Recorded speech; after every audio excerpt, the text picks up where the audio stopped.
SIG 2-3. 7 December 2020.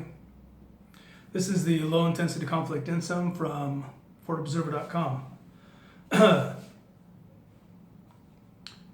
Labor force participation rate and unemployment and low intensity conflict.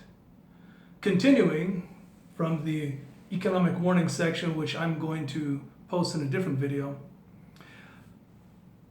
I want to point out the correlation between persistently high youth unemployment and the growth of low intensity conflict. High youth unemployment is a universal early warning indicator of civil unrest, which sometimes translates to political violence. Overall, the labor force participation rate has been on a downward trajectory since 2000. Acceleration of that decrease occurred after the 2008 recession and is likely continued downward after the COVID pandemic. Looking at unemployment, according to the latest Federal Reserve data, the non-seasonally adjusted youth unemployment rate has grown from 8.5% in 2019 to 8.9% as of October 2020, or about a 0.5 increase. Youth unemployment rates fell for 9 years straight from 2010 to 2019, but reversed that trend this year.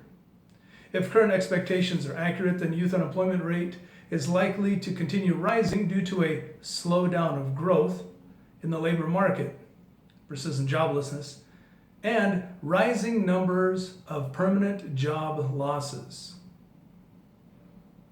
If the country does not experience a sustained increase in youth unemployment, then we would experience the universal.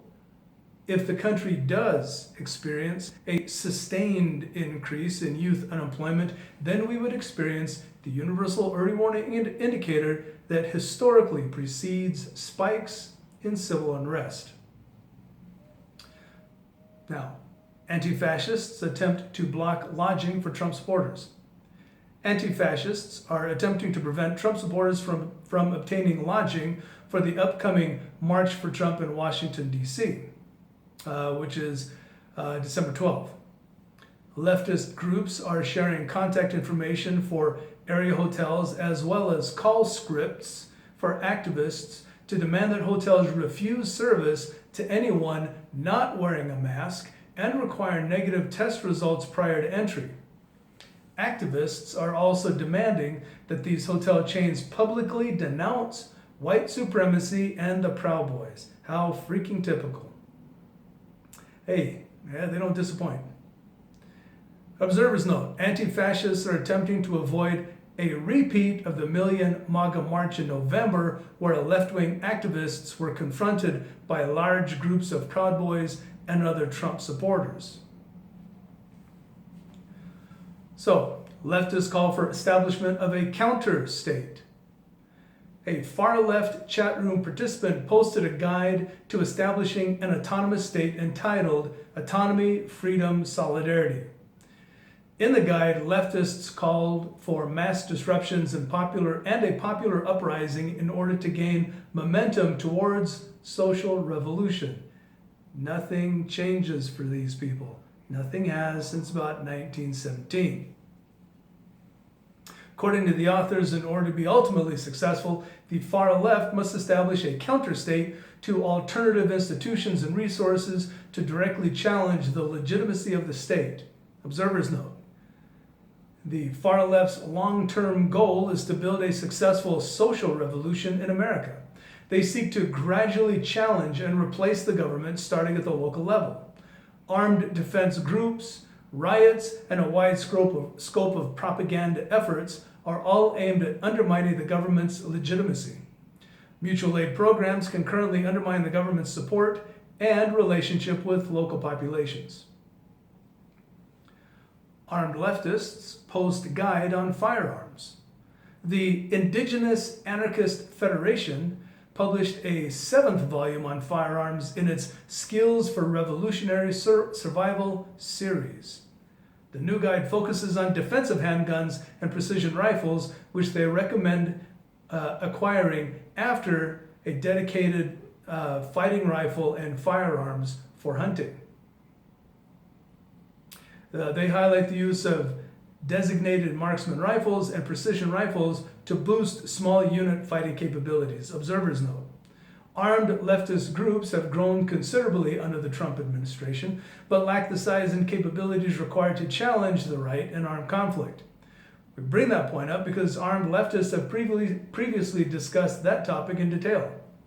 The acquisition and incorporation of longer-range weapons platforms, however, is another indicator of their growing capabilities. Leftists organizing New Year's prison disruptions. Black Lives Matter chat room participants called for mass disruptions at prisons, jails, and detention centers across the country on New Year's Eve. Activists called for the abolition of prisons and want to inspire prison riots via a raucous night of strong solidarity with those imprisoned by the state. In quotations. Observers note, the far left commonly targets prisons and detention facilities. Prison riots can consume a significant amount of government manpower and resources. More importantly, they could result in a disproportionate government response, a prime opportunity for the far left to exploit for propaganda value, leading to increased recruitment, popular support, and rhetorical attacks on the government's authority. Upcoming event calendar, 7 through 10 December. All right, starting today. Avenge Michael Rhino, RAM nationwide. Remember RAM, the base, literal American Al-Qaeda. 7 December, No More Pigs, the They Them Collective, the Permanently Confused. Washington, D.C., 11 to 12 December, Defend DC, All Out DC, and Washington DC. Kind of redundant, but there you are. 12 December, Run the Fascists Out. BLM, Atlanta, Georgia. 12 December, March for Trump, Washington DC. That is it for low intensity conflict INSUM. And for ForwardObserver.com, once again, I highly encourage everyone to get a subscription. So, in other news, Macomb County man says he was targeted with explosives due to his politics. Who would be targeting whom, do you think? St. Clair Shores, Michigan. A Macomb County man, he says he was targeted when an explosive was thrown into his home.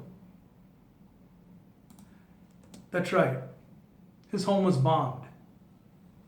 The homeowner said everything happened early Saturday morning just after midnight. He was upstairs with his girlfriend when he heard a loud boom go off. That's what the homeowner said he experienced early Saturday morning after hearing not one, but 2 loud booms. The paper is not identifying him due to safety reasons. Quote, the explosion went off and it kind of sounded like a transformer, I guess, from a power line, the homeowner said. And then another explosion went off and it shook the house. The explosion left a large hole in his living room floor. The homeowner also shared video with Local 4 of what he believes is the man who threw the explosive device into his home and then drove off. Quote, some people say, because I am a pretty avid Trump supporter, end quote, the homeowner said, quote, I always have my sign up. That's why he's offering a $10,000 reward for any information regarding what happened. Quote, I mean, it's worth it to me to find out who's trying to catch my house on fire and possibly kill me, the homeowner said. I'm sure this guy's not British. All right. So, liberals versus Americans. This is where we are. And they're not going to stop. 63 out.